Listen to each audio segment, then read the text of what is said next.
Pozdrav ljudi, registrovao sam Odes 650. Danas ću vam ispričati koliko me sve koštalo, kako sam prošao proceduru i koje probleme sam imao na tehničkom. Ako želite da saznate kako smo na jednom svi mi u Bosni i Hercegovini postali nelegalni na putu, odgledajte ovaj video do kraja.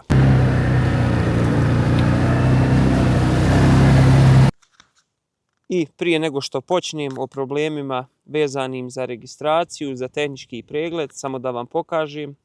Kvad je prešao 351 km. Prvi servis sam ja već uradio. Ovaj put što se tiče servisa ja sam ispoštovan. Ljudi su došli, uradili su zamjenu ulja i podmazivanje kvada. Na ovom prvom servisu od 300 do 400 km ne radi se zamjena ulja u diferencijalima, samo kao što sam rekao ulje u motoru i podmazivanje kvada.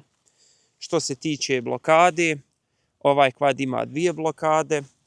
Prva je zaštita naglog starta, a druga je blokada brzine. I jednu i drugu blokadu su ljudi skinuli na prvom servisu i ja im se ovaj put zahvaljujem.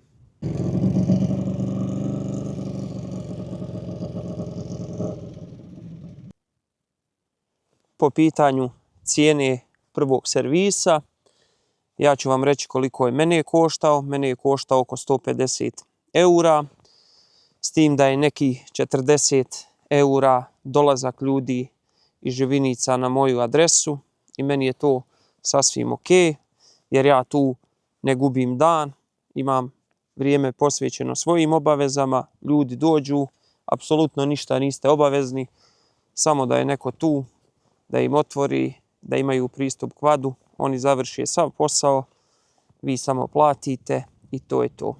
Još jednom, veliko im hvala.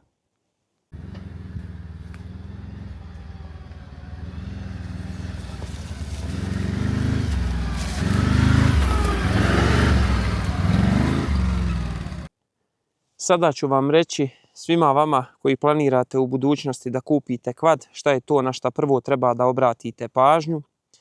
To je da pitate prodavca ili ako već ima papire da vam pokaže da li je kvad homologovan na T3B, to je traktor.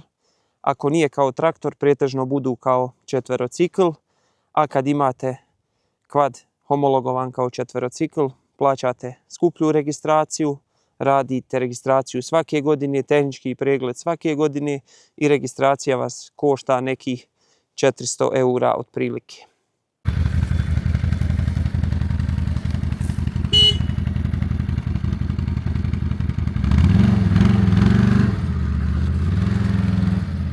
Ja sada nemam papire da vam pokažem kako to izgleda. Uzeli su mi iz MUP-a prilikom registracije, ali mogu vam pokazati kako to izgleda u saobraćajnoj. Evo vidite, on je T3B, registrovan je kao traktor i evo ovdje možete vidjeti, sada ću da vam pokažem registraciju. Evo kao što vidite, on je trajno registrovan i ja više ne radim registraciju i ne radim tehnički pregled. Samo kupujem policu jednom godišnje i reći ću vam, mene je registracija izašla ova prva sa tablicama, sa saobraćajnom, svim što ide stikerima, oko 160 eura otprilike izađe prva registracija za ovaj kvad.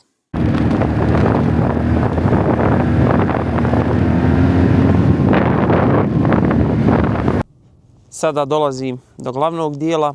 Kao što sam vam rekao na samom početku, reći ću vam kako smo u Bosni i Hercegovini svi mi sa kvadovima postali nelegalni i šta je to zbog čega su meni vratili sa tehničkog pregleda. Nisam uspio uraditi tehnički iz prve, a razlog je taj što tehnički pregledi u Bosni i Hercegovini, ja mislim od ove godine, jer na CF-u prije 2 godine sam ga registrirao, nisu mi to tražili. Traži obavezno da imamo rotaciju naprijed koja se vidi sa 360 stepeni oko kvada i traži zaštitu koja dolazi ovdje kao cijev. To je kao neka na traktorima zaštita od prevrtanja. iskreno to od nas niko nema na kvadovima i šta bi se u budućnosti moglo desiti. Sve nas sa kvadovima ako zaustavi policija, pošalje nas odmah na vanredni tehnički pregled i mi nećemo proći, nećemo ispuniti uvjete. Ako dođe do toga, iskreno ljudi, ne znam koja je svrha onda i registracije. Onda je najbolje da ne stajemo policiji nikako, da vozimo. Ja iskreno sve terene koje vozim gdje god da me zaustavi na tom dijelu puteva magistralnih i tih, za 2 minute sam već na terenu na kojem oni ne mogu da voze i neću ni registrovati jer ne znam rješenje koje da uradim. Rotaciju mogu staviti, nije problem, ali da stavljamo nešto da kvadovi ne liče ni na šta, da pravimo neko ruglo od kvadova, to iskreno nema smisla. Za sve vas koji želite da znate o kakvoj se zaštiti od prevrtanja radi, ostavit ću vam sliku ovdje negdje gore. Vidjet ćete kako treba da izgleda ta zaštita i šta je to što traži na tehničkom pregledu da imate i što u budućnosti bi mogla policija da nam traži da imamo na kvadovima. Još da vam pokažem, u prošlom videu sam vam rekao da mi je kuka bila dole niže, pa je ovaj dio navoja zapinjao, lupao. Ja sam sada kuku okrenuo. To uradite vrlo jednostavno. Odvrnete šaraf koji drži ovu cijev, izvučete bolcnu, okrenete nosač ovaj debeli same kuke, time ovaj dio koji je prije bio dole dolazi na gornju stranu, a kuka koja bude dole samo je odvrnete i prebacite na gornju stranu.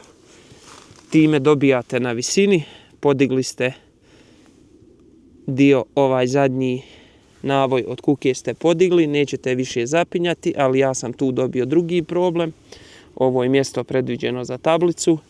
Kada sam podigao kuku, tablica i okvir na ovo fabričko mjesto ne mogu da stanu jer okvir i tablica udaraju u samu kuku.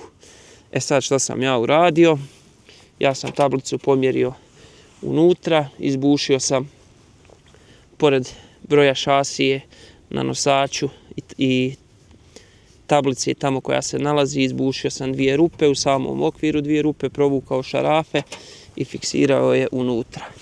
Iskren da vam budem, ona puno bolje tu stoji, jer ovdje na nosaču ako grana proleti ili nešto kad vozim, može vrlo lako da je otkine. Ovako je ona ovdje sklonjena i zaštićena je i neće da smeta. Još nešto, ovaj inoksni okvir ne dobijate. Ja sam ga kupio, vi koji ste iz Bosne i Hercegovine možete mi se javiti. Mogu vam dati link čovjeka koji to ručno radi, koji izrađuje i predobri su mu okviri. Ovo je 100% inoks, neće nikad zahrđati. Ja ga vozim već 2 godine na CF625 i nema nikakvih problema s njim.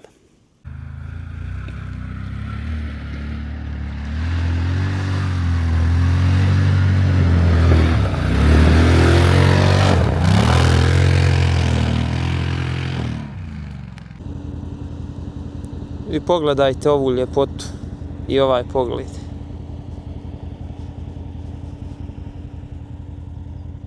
I posle nam ljudi kažu, ne znam šta vidite u tome.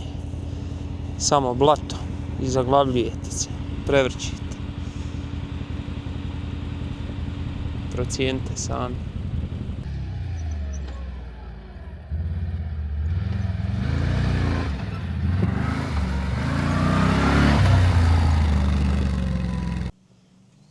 I nadam se da su informacije koje sam podijelio sa vama bile od koristi. Nekima će možda u budućnosti biti od koristi. Ja sam se danas malo provozao, kao što vidite kvad je prljav. Danas je 1. maj, a u šumi još uvijek ima snijega.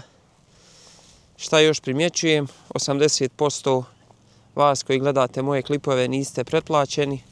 Pretplatite se kako bi kanal bio veći i kako bi mogli međusobno da podijelimo mi iz Kvad zajednice informacije koje su nam bitne i koje su od koristi. Do sljedećeg videa, pozdrav!